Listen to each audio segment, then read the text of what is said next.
Agaseke k'amakuru mu karere ngapfunduriye muri Uganda haravuga ihangana hagati y'ababyiruka n'abasaza badashaka kurekura ubutegetsi muri icyo gihugu aho bamwe muri baseye kumbata mu Karere mu burengeje imyaka 80 gishaka kuba mu nteko ishinga amategeko mu matora y'umwaka utaha. Ikinyamakuru Daily Monitor cyavuze ko abasaza bamaze hejuru y'imyaka 25 mu nteko ishinga amategeko badashaka kurekura kandi itegeko nshinga rya Uganda ritegeka ko abakozi ba leta batarenze imyaka 65 mu kazi. Ku rutonde rurerure rw'abasaza n'abakecuru iki kinyamakuru cyakizagaragara badashaka kurekura rurangajwe imbere General Moses Ali umaze imyaka 35 mu nteko ishinga amategeko uherutse gutikuza ubwo yajyanaga impapuro za kandidatire yatabasha guhagarara kandi amaso ye ngo anajemo ikezi ku buryo atanamenye yo izo mpapuro. Si useye kombata gusa kuko ari nabari Kadaga Jean Kaindo Tafire uyu uri mu nteko kuva 96 ndetse no muri guverinoma harimo kandi Mati yakasayije mu myaka 81 Jean Jeje Odongo n'abandi basaze mu myanya mu butegetsi bwa Perezida Museveni. Iki kinyamakuru cyavuze ko ari impaka ruko abasaza bose bari mu myanya irimo amafaranga aho bahagarariye bafite imyaka mike ko bamaze ku butegetsi bagasanga harimo uburyamene no kwigiye cyo gukora kizarangira bataragera ku murimo. Daily Monitor yavuze ko hari ikibazo ari uko usanga bamwe muri abo banze kurekura ubuzima bwabo butanameze neza ku buryo abo batinze wenda hari icyo bahakora. Icyakora amategeko ya Uganda umudepite nabarwa nk'umukozi wa leta kandi nta myaka igenewe umuntu yo kuba ataba umudepite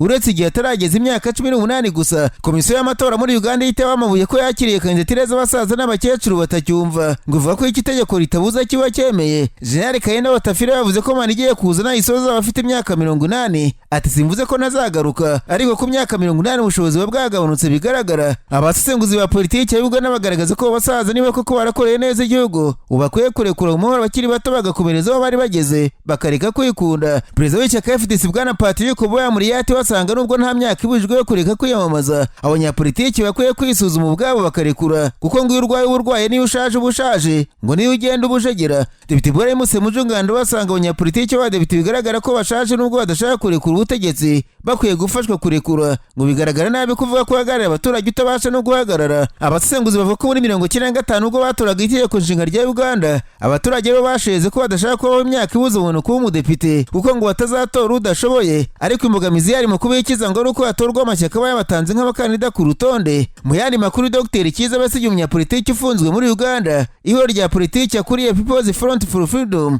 bishobora kumuhitamo ngo azaribera umukandida perezida mutora perezida umwaka utaha ahangana na perezida Museveni uzaba umaze imyaka 40 ku butegetsi. Ikinyamakuru cyavuze ko ihoro ryavuze ko riri kuvugurura amategeko ku buryo abarwanashyaka batabasha kugera ku cyicaro cyaryo ngo buzuze impapuro za ngombwa babikorerwa badahari ariko ntibabuzwe amahirwe yo guhagararira abaturage. Perezida wa komisiyo y'amatora muri iri shyaka abajijwe niba kukoroshya badashaka gufasha Dr Kiza Besigye ufunzwe kuva mu kwezi kwa 10 yavuze ko nabyo byashoboka mu gihe ishyaka ryahitamo Dr Kiza Besigye ko yaribera umukandida ku mwanya wa perezida umwaka utaha.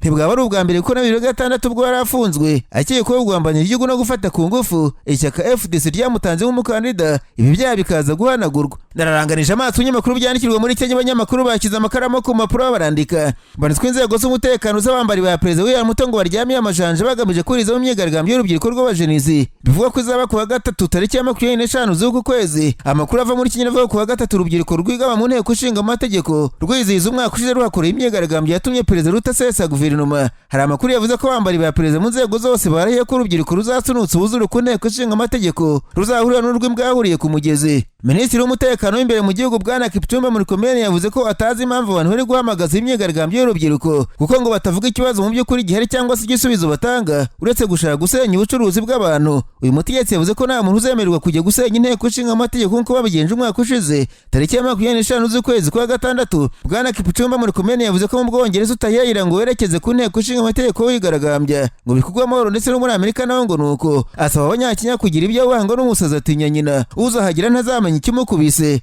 Abanyapolitiki bari ku gitutu muri Kenya bamwe bavuga ko bashyigikiye ko urubyiruko ruzigaragambye perezida William Ruto akegura. Iyi myigaragambyo yitezwe kuwa gatatu ije mu gihe hari indi mibisi y'abigaragambyo bamagana urupfu rwa Robert Ojwang waguye muri kasho za polisi zira ko yasabyaga uru rwego. Abapolisi batatu muri Kenya ariko barezwe icyaha cyo kwica umusore w'imyaka 31 bwana Robert Ojwang wamuye cyane ku mbuga wapfiriye muri kasho ya polisi muri Kamena uyu mwaka. Abapolisi bakurikiranywe n'uwitwa Samson Kiprotich Taram James Mukwana na Peter Kimani bareganwa n'abandi baturage batatu b'abasivile bose uko ari batandatu bagejwe muri rukiko kuwa mbere gusa ntibaratanga ibisobanuro ku byaha baregwa.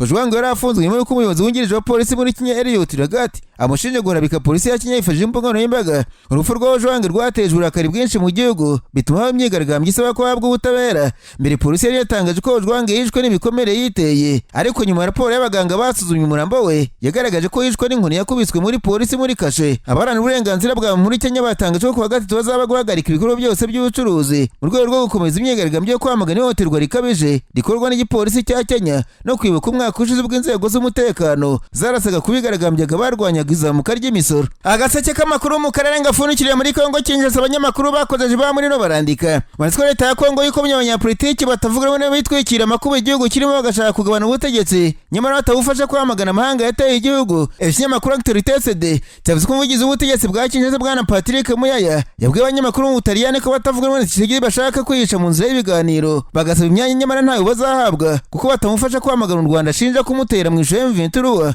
Kongo ivuga ko ibiganiro byahuje abatavuga n'ubutegetsi muri za 2016 bitandukanye n'abashaka gusabira mu nduru muri iki gihe, ngo icyo gihe ibibazo by'abanyekongo byari by'abanyekongo ubwabo, none ubu igihugu ngo cyatewe n'amahanga ku buryo nta munyekongo uzagira agashita ahabwa mu butegetsi adahagurutse ngo yamagane mu mahanga yateye Kinshasa. Muri iki gihugu hari ikibazo cy'umutekano muke uterwa n'inyeshyamba zafashe igihugu yaba mu ntara za Kivu na Ituri. Ubu amakuru agezweho nuko umugaba mukuru w'ingabo za Uganda akaba n'umujyanama wa Perezida Museveni ku bikorwa bya gisirikare byihariye General Muhoozi Kainerugaba yongeye gusaba guverineri Ituri muri Kongo Kinshasa kwegura kuri izo nshingano. General Muhoozi kubutse Kinshasa mu rugendo rwamuje na Perezida wa Kongo Tshisekedi ndetse n'abasirikare bakuru mu ngabo za Kongo rwasize hemenejwe ibikorwa byo kwagura Operation Suja bigamije kugarura umutekano mu bice byo mu ntara Ituri na Kivu y'Amajyaruguru. Kuwa mbere General Muhoozi yanditse ku rubuga rwa X ko guverineri w'intara Ituri akwiriye kuva muri izo nshingano. General Muhoozi ati Perezida Tshisekedi aratekanye, twebwe abacwezi tuzamurinda, ariko guverineri wa Ituri agomba kugenda igihe cye kirimo kurangira, niko yanditse kuri urwo rubuga. Lieutenant General Uboya wa Ituri kuva muri Gicurasi 2021 ubwo Perezida Tshisekedi yashyiraga intara na Kivu y'Amajyaruguru bidasanzwe bya gisirikare, ni ku nshuro kabiri General Muhoozi asabye Lieutenant General John Kachama Ruboya kwegura. Muri Mata y'umwaka General Muhoozi nabwo yasabye umujenerali kwegura, icyo gihe yamushinjaga kugerageza kwitambika ibikorwa by'ingabo za Uganda byo kurwanya imitwe yitwaje intwaro irimo Kodeko. Icyo gihe General Muhoozi ku rubuga rwa X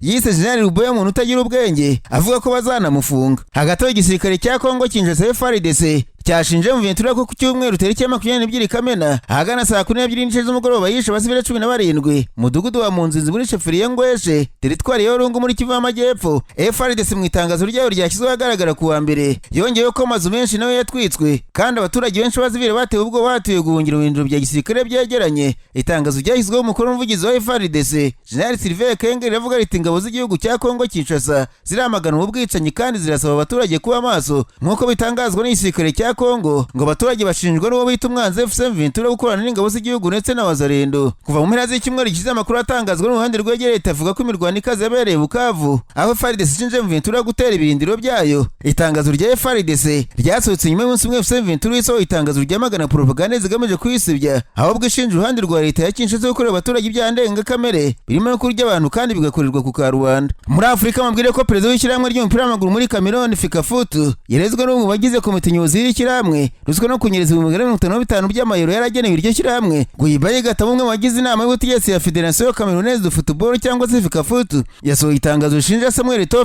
ko hakiye kuri konti ye bwite mu buryo budasobanutse ari amafaranga bigendanye n'umukino wa gishuti wari ugiye guhuza ikipe y'igihugu ya Cameroon Lerios Ndomtambwe hamwe n'ikipe y'igihugu Burusiya muri 2023. Samuel Eto'o n'abantu bareganwa nawe ntacyo baratangaza kuri ibyo birego. Mu itangazo yasohoye risubirwamo n'ibitangazamakuru by'imikino muri Cameroon Gatama yashinje to n'abandi bantu babiri ruswa, kunyereza imari n'ufatanya mu kunyereza imari. Ibyo bivuga ko yaboneye ibimenyetso mu nyandiko zatangajwe muri uku kwezi kandi ko yiteguye gutanga amakuru arambuye muri komite ishinzwe imyitwarire muri Fekafutu yabaregeye. Eto'o w'imyaka 41 iki gihe yabaye icyamamare ubwo ari rutayizamu w'ikipe ya Barcelona muri Espagne na Chelsea mu Bwongereza n'ikipe y'igihugu cya Cameroon. Radio mpuzamahanga y'Abafaransa yavuze ko yabonye amakuru ko amafaranga yaciye kuri konti ye bwite ya Samuel Eto'o byemejwe n'akanama kadasanzwe kubera ko Uburusiya buri mu bihano mpuzamahanga by'imari ko amafaranga yashyizwe kuri konti ya Fekafutu. Gatama yavuze ko ishyirahamwe ry'umupira w'amaguru muri Cameroon ari umurage rusange bityo ko imari rigenewe itagomba guca kuri konti y'umuntu ku giti cye nubwo bari ya perezida waryo. Nyuma yo guhagarika gukina nk'uwabigize umwuga, Samuel Eto'o atwaye igikombe cy'umukinnyi wahize abandi muri Afurika inshuro enye. Muri 2021 yongeye kuba umukuru w'ishyirahamwe ry'umupira w'amaguru mu gihugu cye. Eto'o yagiye agarukaho mu mpagarara zabaye muri iryo shyirahamwe. Umwaka ushize yashyamiranye Minisiteri y'Imikino yari yashyizeho umutoza w'ikipe y'igihugu. Eto'o avuga ko ari ukwivanga mu mupira kwa leta. Mu mpera z'umwaka ushize FIFA yahagaritse Samuel Eto'o ivuga ko mu gihe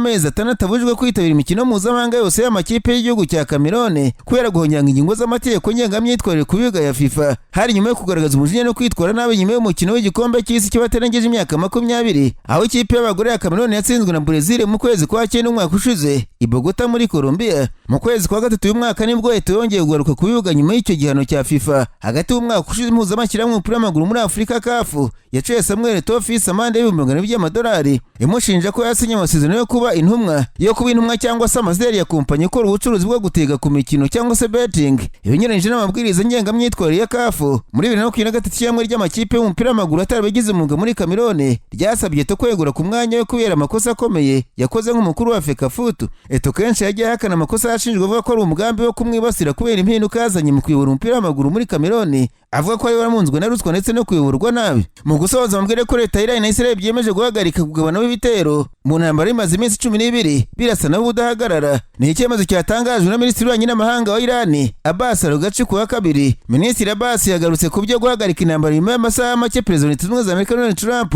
atangaje agahenge hagati ya Israel na Iran. Yavuze ko igihugu cye cyahagaritse ubwo bitero kuri Israel kuva muri Karere ku wa kabiri, asaba ko na Israel yabigenza gutyo. Ati Iran yakunze kubisubiramo idaca ku ruhande. Israel yashoje intambara kuri Iran, ntabwo ari twe twayishoje. Kugeza ubu nta masezerano yajyanye n'agahenge cyangwa se guhagarika ibikorwa bya gisirikare, ariko mu gihe Israel yahagarika ubushotoranyi bwayo ku baturage ba Iran bitarenze saa 10 za mu gitondo, nta gahunda dufite yo gukomeza gusubiza nyuma yaho. Amakuru yashyizwe hanze na Trump yavuze ko agahenge kagena ko Iran igomba guhagarika ibitero ihereye saa 12 zo ku wa kabiri, Israel igakurikiraho mu gihe kitarenze amasaha 12. Mu bitangazamakuru bavuze ko kuva Perezida wa Amerika Donald Trump ategetse ko ibitero bigomba ku bigo byinshi bya nucleaire muri Iran mu ntezi z'icyumweru gishize, abo mu ishyaka ry'abademokrate n'abadepite mu ishyaka ry'abarepublikani bibaje ku bubasha bwo mu mategeko bwo ibyo bitero. Nka Depite Thomas Massi wo mu ishyaka ry'abarepublikani yatangaje ko inkoranyambaga rwa X ibyo bitero unyuranyije n'amategeko nshinga, ndetse undi mudepite w'umurepublikani we yanditse ko bigoye kwiyumvisha ishingiro ryabyo niyo bikurikije itegeko nshinga. Ariko umukuru w'inteko ishinga amategeko ku mutwe w'abadepite muri Amerika Mike Johnson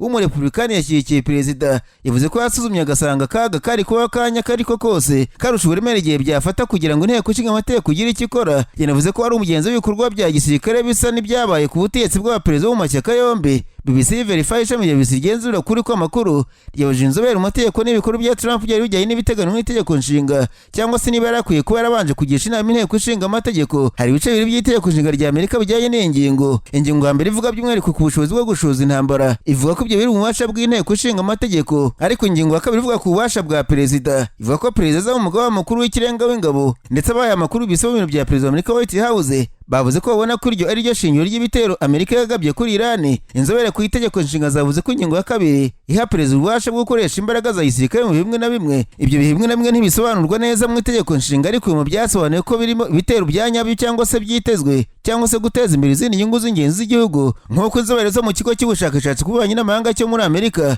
cyitwa Council for Foreign Relations zibivuga. Izo nyungu zishobora kubamo nko gukumira ikwirakwira ry'intwaro kirimbuzi za nucleaire. Ubutegetsi bwa Trump bwavuze ko ariyo mpamvu bwagaba ibitero kuri Iran. Inzobere nke ku itegeko nshinga zabwiye iki gitangazamakuru ko Trump ari ububasha runaka yari afite bujyanye n'ibyo bihe bwo gutegeka igisirikare bwo bitero kuri Iran. Kuri ya Frankenstein wigisha ishami ry'amategeko ryo muri kaminuza Pennsylvania ati igisubizo kigufi ni yego, hano rwose yari ifite ububasha. Hari imikorere imaze igihe kirekire y'abaperezida bajyaga mu bikorwa bya gisirikare byitaruye batabiherewe uruhushya n'inteko ishinga amategeko.